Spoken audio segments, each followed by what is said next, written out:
അസ്സലാമു അലൈക്കും വറഹ്മത്തുള്ളാഹി വബറകാതുഹു. റബ്ബി ഇശ്റഹ് ലി സ്വദ്രി വയസ്സിർ ലി അംരി വഹ്ലുൽ ഉഖ്ദതം മിൻ ലിസാനി യഫ്ഖഹു ഖൗലി. അപ്പോൾ നമ്മൾ ചർച്ച ചെയ്യുന്നത് ഗാന്ധിജി നരകത്തിലും നമ്മൾ സ്വർഗത്തിലുമായാൽ അത് അനീതിയല്ലേ എന്നുള്ള ഒരു തമാശ പോലെ നമുക്ക് തോന്നുമെങ്കിലും പല ആളുകളുടെ ഉള്ളിലുമുള്ളൊരു ചോദ്യമായിരിക്കും അത്. എൻ്റെ ഉള്ളിലും കുറേ മുതലേ ഉണ്ടായിരുന്നു. ഇങ്ങനെ സ്വർഗം എന്ന് പറഞ്ഞിട്ടുണ്ടെങ്കിൽ ഇത്ര സവിശേഷതകളുള്ളവർക്കുള്ളതാണെന്ന് പറയുമ്പോൾ അപ്പോൾ ഞാൻ ചിന്തിച്ചിട്ടുണ്ട്, ഗാന്ധിജി സ്വാതന്ത്ര്യം നേടിത്തന്നതുകൊണ്ടാണല്ലോ ഇന്ന് എനിക്ക് പോലും ഇങ്ങനെ ഒരു വീഡിയോ ഇരുന്ന് ചെയ്യാൻ പറ്റുന്നുണ്ടെങ്കിൽ തീർച്ചയായിട്ടും ഗാന്ധിജിക്ക് അതിൽ വലിയൊരു പങ്കുണ്ട്. അപ്പോൾ തീർച്ചയായിട്ടും അപ്പോൾ ഇതിലെന്തൊക്കെയോ ശരിയായിട്ട് എന്തായിരിക്കും ഇതിൻ്റെ കാര്യങ്ങൾ എന്നുള്ള കാര്യങ്ങൾ പടച്ചവന് ഖുർആനിൽ തന്നെ ഒരുപാട് സ്ഥലത്ത് പറയുന്നുണ്ട്. നിങ്ങൾ ചിന്തിക്കുന്നില്ലേ? ഒരുപാട് ആയത്തുകൾ ഇറക്കിയപ്പോഴും അതിലൊരുപാട് തവണ പടച്ച തമ്പുരാൻ പറഞ്ഞിട്ടുണ്ട്, നിങ്ങൾ ചിന്തിക്കുന്നില്ലേ, നിങ്ങൾ അഫലാത്ത തദക്കറൂൻ, അഫലാത്ത അഖിലൂൻ, ഇങ്ങനെയുള്ള ആയത്തുകൾ ഒരുപാടുണ്ട്. അപ്പോൾ പക്ഷേ നമ്മൾ പലരും പല കാര്യങ്ങളും നമ്മൾ ചിന്തിക്കുന്നതിന് ഉപരി ഒരു കാര്യം അറിഞ്ഞു കഴിഞ്ഞാൽ നമ്മളതിനെ അതിന് മതിലും വെയിലൊക്കെ കെട്ടി ഇതിലപ്പുറം പഠിക്കാൻ പാടില്ല എന്നുള്ള ഒരു ചിന്താഗതി ആരുടെയും തെറ്റല്ല. നമ്മൾ ജീവിച്ചു വന്ന നമ്മുടെ മുൻ തലമുറയിലുള്ള ആളുകൾ അവർക്കറിയില്ല. അപ്പോൾ പിന്നെ അവർ കൂടുതൽ അന്വേഷിക്കാറുമില്ല. അങ്ങനെ ആണ്. അപ്പോൾ അങ്ങനെ അന്വേഷിച്ച് നോക്കുമ്പോഴാണ് നമുക്ക് മനസ്സിലാകുന്നൊരു കാര്യം എന്താണെന്ന് വെച്ചാൽ, നമ്മൾ ഈ ഭൂമിയിൽ ജീവിക്കുമ്പോൾ മുഴുവനായിട്ട് ജീവിക്കുക എന്നുള്ളതാണ്. അതായത് ഓരോ സോളും ഈ ഭൂമിയിലേക്ക് വരുമ്പോൾ അതിനൊരു പർപ്പസ് ഉണ്ട്. ഓരോ സോളും ഖുർആനിൽ നിന്ന് അല്ലാഹു തആല പറയുന്നുണ്ട്, ഞാൻ നിങ്ങളെ ഈ ഭൂമിയിലേക്ക് സൃഷ്ടിച്ചതിന് വ്യക്തമായൊരു ഉദ്ദേശമുണ്ടെന്ന് പറയുന്നുണ്ട്. വ്യക്തമായൊരു ഉദ്ദേശമില്ലാതെ ഒരാളെയും ഈ ഭൂമിയിലേക്ക് പഠിച്ചിട്ടില്ല. അപ്പോൾ നമ്മൾ അള്ളാഹുവിൻ്റെ മുന്നിൽ മരിച്ചിട്ട് പോയി നിൽക്കുമ്പോൾ നമുക്ക് അഭിമാനത്തോടെ പറയാൻ പറ്റണം, ഞാൻ ഇന്ന കാര്യങ്ങൾ ചെയ്തു എന്നുള്ളത് പറയാൻ പറ്റണം.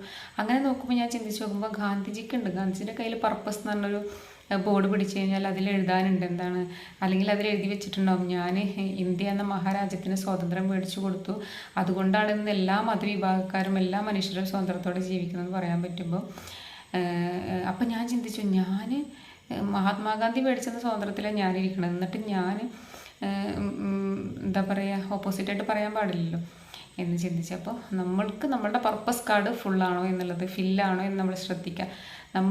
അപ്പോൾ നമുക്കൊരാളുടെ പേര് കേൾക്കുമ്പോൾ, അള്ളാഹിൻ്റെ റസൂലിൻ്റെ പേര് കേൾക്കുമ്പോൾ മുഹമ്മദ് നബി ഇസ്ലാം എന്ന ആശയം, അതായത് മതം അല്ല, അതൊരു ആശയമാണ്, അതായത് സമാധാനത്തിൻ്റെ വഴി എന്നാണത്. പല രീതിക്കും എന്താ പറയുക വളച്ചൊടിച്ചത് കൊണ്ട് അതിനെ പല രീതിയിലും മനുഷ്യർ അർത്ഥമെടുക്കുമെങ്കിലും അള്ളാഹിൻ്റെ റസൂൽ പഠിപ്പിച്ച ഇസ്ലാം എന്ന് പറഞ്ഞാൽ അതിമനോഹരമായിട്ടുള്ളൊരു ഇസ്ലാമാണ്. അപ്പോൾ അള്ളാഹിൻ്റെ റസൂലിന് പർപ്പസ് എന്ന് പറഞ്ഞാൽ അത് പിടിക്കുമ്പം അതിലുണ്ടാവും എന്താണ്, ഞാൻ ഇസ്ലാം എന്ന ആശയത്തിന് രൂപം കൊടുത്തുകൊണ്ട് ഒരുപാട് ആളുകൾ സേഫ്റ്റി ആയിട്ട് സമാധാനമായിട്ട് ജീവിക്കുന്നു എന്ന് അള്ളാഹിൻ്റെ റസൂലിന് പറയാൻ പറ്റും. അങ്ങനെ നോക്കുകയാണെങ്കിൽ ഇപ്പോൾ നമുക്ക് ഇപ്പം അടുത്ത് ടാറ്റ കമ്പനിയുടെ ഓണർ മരിച്ചു പോയി. മൂപ്പർക്ക് ആളുടെ പർപ്പസ് കാർഡ് പിടിച്ചു കഴിഞ്ഞാൽ ആൾക്ക് പറയാം, ഈ ലോകത്തിലെ ഏറ്റവും ബെസ്റ്റ് കാറ് ഞാൻ എന്താ പറയുക നിൻ്റെ ജനങ്ങൾക്ക് കൊടുത്തിട്ടാണ് ഞാൻ പോയതെന്ന് പറയാൻ പറ്റും. ഇപ്പോൾ APJ അബ്ദുൽ കലാം അദ്ദേഹത്തിന് പറയാൻ പറ്റും, ഞാനാണ് ഇന്ത്യക്ക് വേണ്ടി ആദ്യമായിട്ടൊരു മിസൈൽ ഉണ്ടാക്കി കൊടുത്തതെന്നും അതുപോലെ തന്നെ ഏറ്റവും ബെസ്റ്റായിട്ട് ഞാനൊരു രാഷ്ട്രപതി ആയിക്കൊണ്ട് ഞാൻ ഈ രാജ്യത്തെ ഭരിച്ചെന്നുള്ള പർപ്പസ് ഫില്ല് ചെയ്തിട്ട്, നല്ലൊരു അധ്യാപകൻ എന്നുള്ളൊരു പർപ്പസ് ഫില്ല് ചെയ്തിട്ട് അദ്ദേഹം ഈ ലോകത്തുനിന്ന്. അപ്പോൾ ഇങ്ങനെ ഓരോ മനുഷ്യരും ഇപ്പോൾ ബുദ്ധനാണെങ്കിലും ജൈനാണെങ്കിലും യേശുക്രിസ്തു നമ്മൾ വിളിക്കപ്പെടുന്ന ഈസാ നബി ആണെങ്കിലും ആരാണെങ്കിലും അവരവരുടെ പർപ്പസ് ഫില്ല് ചെയ്തിട്ട് പോയതുകൊണ്ടാണ് അവർ പിന്നീട് ഓർക്കപ്പെടുന്നത്, ഈ ഭൂമിയിൽ പിന്നീട് ഓർക്കപ്പെടുന്നത്. പഠിച്ചതിന് ഖുർആനിൽ പറയുന്നുണ്ട്, അള്ളാഹുവിൻ്റെ ഔലിയാക്കൾ മരിച്ചു പോയി നിങ്ങൾ വിചാരിക്കും, പക്ഷേ അവർ യഥാർത്ഥത്തിൽ മരിച്ചിട്ടില്ല. അതായത് നമ്മൾ കുറേ കാലം കഴിഞ്ഞാലും ഓർക്കപ്പെടും അല്ലേ. അതായത് ഈ ഭൂമിയിൽ പർപ്പസ് മുഴുവനാക്കി പർപ്പസിലൂടെ ജീവിച്ച് പർപ്പസ് ഫില്ല് ചെയ്ത് പോയ ആളുകളെ പിന്നീട് ലോകം ഓർക്കും ഇല്ലേ, പിന്നീട് തീർച്ചയായിട്ടും ലോകം ഓർക്കും. അങ്ങനെയുള്ളവരാണ് അള്ളാഹുവിൻ്റെ യഥാർത്ഥ സോളുകൾ. അവരെക്കുറിച്ചാണ് ഖുർആൻ പറഞ്ഞത്. അല്ലാതെ നമ്മൾ കുറേ നിയമങ്ങൾ പറഞ്ഞ് നമ്മൾ അങ്ങനെയാണ് ഇങ്ങനെയാണെന്നൊക്കെ പറഞ്ഞ് നമ്മൾ ഈ ഭൂമിയിൽ ഒരു മനുഷ്യന് നമ്മളിപ്പോൾ ഞാൻ ഇട്ടിരിക്കുന്ന വസ്ത്രം പോലും ഞാൻ ഉണ്ടാക്കിയതല്ല, ഞാനിന്ന് ഇരിക്കുന്ന വീട് ഞാൻ ഉണ്ടാക്കിയതല്ല, ഞാനിന്ന് ഉപയോഗിക്കുന്ന ഫോൺ ഞാൻ ഉണ്ടാക്കിയതല്ല. അപ്പോൾ നമ്മൾ എന്താണ് ഈ ഭൂമിയിൽ ചെയ്തത് എന്നാണ് നമ്മൾ ആദ്യം ചിന്തിക്കേണ്ട കാര്യം. അപ്പോൾ ഇതൊക്കെ ഉണ്ടാക്കിയ ഓരോ മനുഷ്യൻ്റെ അധ്വാനമാണ്. ഇപ്പോൾ ഈ വീടൊക്കെ ഉണ്ടാക്കുമ്പോൾ ഓരോ കല്ലും ചുമന്ന ഓരോ മനുഷ്യരുണ്ട്. അവരൊക്കെ അവരുടെ പർപ്പസിലാണ് അവർ ജീവിക്കുന്നത്. നമ്മളൊന്നും ഒന്നിലും ഇതല്ലാതെ ആരെങ്കിലും എന്തെങ്കിലും പറയുമ്പോൾ നമ്മൾ ആ ആശയത്തിന് പിന്നിലെ ശരിയോ തെറ്റോ നോക്കി എന്താ പറയുക അതിനെ ന്യായീകരിച്ചിരിക്കലല്ല. പർപ്പസ് കാർഡ് അള്ളാഹുവിൻ്റെ മുന്നിൽ പടച്ച തമ്പുരാൻ്റെ ഭഗവാന്റെ ജഗദീശ്വരൻ്റെ എന്താ ഏത് പേരിൽ നമ്മൾ വിളിച്ചാലും ആ പടച്ച തമ്പുരാൻ്റെ മുന്നിൽ കൊണ്ടുപോയി പർപ്പസ് കാർഡ് നിവർത്തുമ്പോൾ നമ്മുടെ കാർഡിൽ എന്തായിരിക്കും എന്നുള്ളതാണ് നമ്മൾ ചിന്തിക്കേണ്ടത്. ആ ഒരു പർപ്പസിലേക്കുള്ള വഴിയിലാണ് ഞാനാണെങ്കിലും നിങ്ങളാണെങ്കിലും ഒക്കെ. അപ്പോൾ എല്ലാവരുടെയും പർപ്പസ് ഏറ്റവും മനോഹരമായിട്ട് പൂർത്തീകരിക്കാൻ കഴിയട്ടെ എന്ന് ഞാൻ ആത്മാർത്ഥമായിട്ട് മാനിഫെസ്റ്റ് ചെയ്യണം. അതുപോലെ തന്നെ നമ്മളാരും ജഡ്ജ് ചെയ്യണ്ട. അവരാണോ സ്വർഗത്തിൽ, നമ്മളാണോ നരകത്തിൽ, നമ്മളാണോ അവരാണോ ഒന്നും നമുക്ക് പറയാൻ പറ്റില്ല. കാര്യം നമ്മൾ കുറേ കാലം ഇവിടെ പ്രയാസപ്പെട്ട് നരകവേദനയിൽ ജീവിച്ചിട്ട് ഒരു സ്വർഗമുണ്ടെന്ന് കാത്തിരിക്കുകയും പിന്നെ അങ്ങനെ നമുക്ക് ഒരു ദിവസം തള്ളി നീക്കുന്ന വിഷമം അറിയാം അല്ലേ. നല്ല ടെൻഷനുള്ളൊരു ദിവസം കഴിഞ്ഞു പോകുമ്പോൾ നമുക്ക് നരകത്തിൽ കിടന്ന് തീയിൽ വെന്തുരുകുന്നതിനേക്കാൾ വേദനയാണ് ഒരു മനുഷ്യൻ്റെ ദിവസത്തിൽ ടെൻഷൻ കൊണ്ട് അനുഭവിക്കുന്നത്. അപ്പോൾ നമ്മൾ ഇവിടെ നമ്മളെ പർപ്പസ് ഫില്ല് ചെയ്തുകൊണ്ട് മുന്നോട്ട് പോവുകയാണെങ്കിൽ നമുക്ക് ടെൻഷൻ ഉണ്ടാവില്ല. നമുക്ക് ഇവിടെ തന്നെ സ്വർഗം തീർക്കാൻ പറ്റും. അപ്പോൾ പിന്നെ നമുക്ക് എന്താ പറയുക പരലോകത്തുള്ള സ്വർഗം പെട്ടെന്ന് കിട്ടും. ഇവിടെ കുറേ വേദനിച്ച് നമ്മളെ പർപ്പസിൽ നീങ്ങാതെ ആളുകളുടെ ചുറ്റിലും കറങ്ങി നമുക്ക് അങ്ങനെ ഒരു അതായത് മനുഷ്യൻ എന്ന് പറഞ്ഞിട്ടുണ്ടെങ്കിൽ എന്താണ് സാമൂഹിക ജീവിയാണ്. അപ്പം നമ്മളെന്ത് ചെയ്യും പല മനുഷ്യരുടെയും വാക്കുകൾ കൊണ്ടും നോക്കുകൊണ്ടും ഒക്കെ വേദനിച്ചും തളർന്നും നമ്മളെന്ത് ചെയ്യും നമ്മളെ പർപ്പസ് മറന്നുകൊണ്ട് ഈ ഇട്ടവട്ടത്ത് കിടന്ന് ഇങ്ങനെ പെയിൻ ആയിക്കൊണ്ടിരിക്കും. പക്ഷെ നമ്മളതൊക്കെ എന്ത് ചെയ്യുക സ്റ്റോപ്പ് ചെയ്തുകൊണ്ട് എന്ത് ചെയ്യുക നമുക്ക് വേദന തരുന്ന കാര്യങ്ങൾ നമ്മൾ മാറി നിന്നുകൊണ്ട് നമ്മളെ പർപ്പസിനെ കുറിച്ച് ചിന്തിക്കുക. ഓരോ മനുഷ്യരും ഡിഫറെൻ്റ് ആണ് അല്ലേ. നമ്മുടെ വിരൽത്തുമ്പുകളെ ശരിപ്പെടുത്താൻ കഴിവുള്ളവനാണ് പടച്ച തമ്പുരാൻ എന്ന് പറഞ്ഞിട്ടുണ്ട് അല്ലാഹു ഖുർആനിൽ. അതിപ്പോൾ അടുത്ത് നമ്മളെ പ്രധാനമന്ത്രി തെളിയിച്ചു. നമ്മൾ ആധാർ കാർഡ് ഒരാളുടെ ഫിംഗർ പ്രിൻറ്റ് വെച്ച് കഴിഞ്ഞാൽ വേറെ ലോകത്ത് ഒരാൾക്കും അങ്ങനത്തെ ഒരു ഫിംഗർ പ്രിൻറ്റ് ഇല്ല.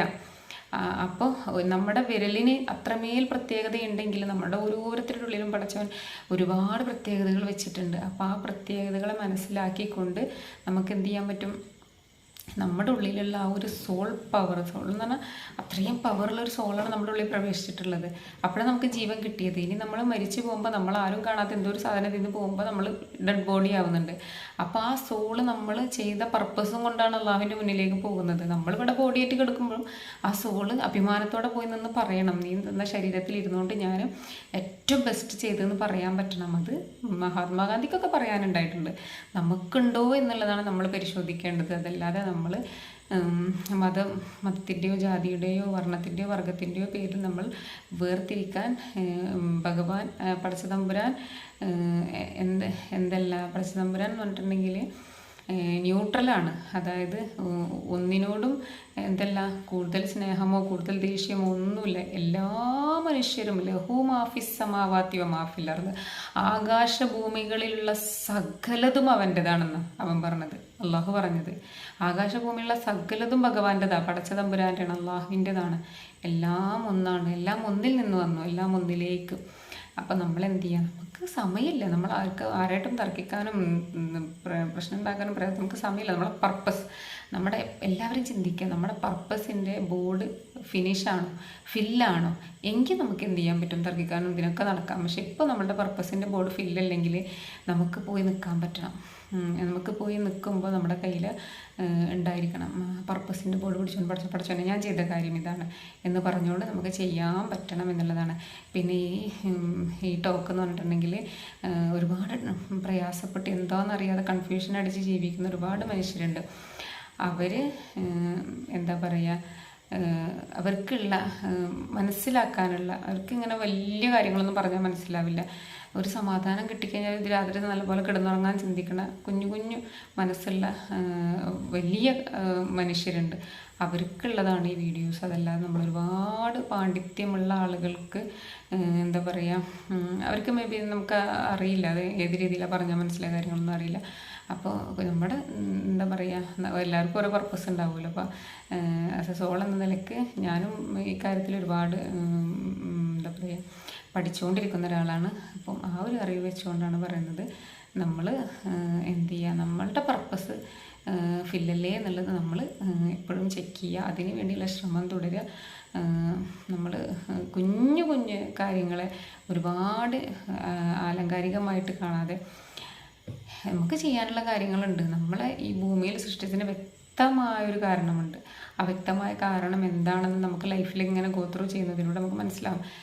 എന്നെ സംബന്ധിച്ച് ഞാനൊക്കെ എന്ന് പറഞ്ഞിട്ടുണ്ടെങ്കിൽ എനിക്ക് പഠിക്കണം, പഠിച്ച് ഒരു ജോലി അത്രമാത്രം ചിന്തിച്ചിരുന്ന ഒരാളാണ്. പക്ഷേ എൻ്റെ ലൈഫൊക്കെ അട്ടിമറിഞ്ഞ പോലെ വന്നിട്ട് എന്താ പറയുക, വേറൊരു പർപ്പസിലോട്ട് നമ്മൾ നീങ്ങുകയാണ്. എന്നാൽ മറ്റുള്ള നമ്മൾ എഡ്യൂക്കേഷൻ കാര്യങ്ങളൊക്കെ അതിൻ്റേതായ വഴിക്കുണ്ടെങ്കിലും നമ്മൾ അത്ഭുതകരമായ അതിശയകരമായ പല വഴികളിലൂടെ സഞ്ചരിക്കേണ്ട ഒരു അവസ്ഥ വരികയാണ്. അപ്പോൾ അതാണ് നമ്മൾ ജീവിത വഴിയിൽ എത്തിപ്പെടും നമ്മളെ പർപ്പസിൽ നമ്മൾ പോലും അറിയാതെ. അപ്പോൾ അത് റിയലൈസ് ചെയ്യാൻ പറ്റണമെങ്കിൽ നമ്മൾ എന്ത് ചെയ്യണം, കുറച്ച് നമ്മളിൽ ഫോക്കസ്ഡ് ആവണം. നമ്മളും നമ്മുടെ പടച്ചവനും കൂടി കുറച്ച് സമയം ഇരിക്കണം. അല്ലാതെ ഇങ്ങനെ എപ്പോഴും നിസ്കരിക്കാൻ നിൽക്കുമ്പോൾ പോലും പടച്ചവന് ഓർമ്മ വരുന്നില്ലെങ്കിൽ നമ്മൾ അത്രമേൽ ഡിപ്രസ്ഡ്, എന്താ പറയുക, താഴെ തട്ടിലാണ് നമ്മൾ ചിന്തിക്കുക. എന്നിട്ട് എന്ത് ചെയ്യുക, നമുക്ക് പെയിന് തരുന്ന എല്ലാ സിറ്റുവേഷനിൽ നിന്നും നമ്മൾ എന്ത് ചെയ്യുക, ഒരു ചെറിയ അകലം പാലിച്ചുകൊണ്ട് നമ്മൾ സൃഷ്ടാവിനോടൊപ്പം കുറച്ച് സമയം ഇരിക്കുമ്പോൾ നമ്മളെ പർപ്പസ് നമുക്ക് കണ്ടെത്താൻ കഴിയും. അത് ഏറ്റവും ഭംഗിയായിട്ട് ചെയ്യാൻ പറ്റട്ടെ എന്ന് ആത്മാർത്ഥമായിട്ട് മാനിഫെസ്റ്റ് ചെയ്യണം. എല്ലാവർക്കും നല്ലൊരു ദിവസം ആശംസിക്കുന്നു. എല്ലാവരും പർപ്പസ് എന്ന ബോർഡ് പിടിച്ച് നിൽക്കുന്ന ഒരു ദിവസം അതിൽ ബ്യൂട്ടിഫുൾ ആയിട്ടുള്ള പർപ്പസ് ഫിനിഷ് ചെയ്തതിൻ്റെ ഹാപ്പിനെസ്സോട് കൂടിയിട്ട് എല്ലാവരും ഉണ്ടാവട്ടെ എന്ന് ആത്മാർത്ഥമായിട്ട് മാനിഫെസ്റ്റ് ചെയ്യണം. ഞാനും നിങ്ങളും എല്ലാവർക്കും നല്ലൊരു ദിവസം ആശംസിക്കുന്നു. Thank you so much.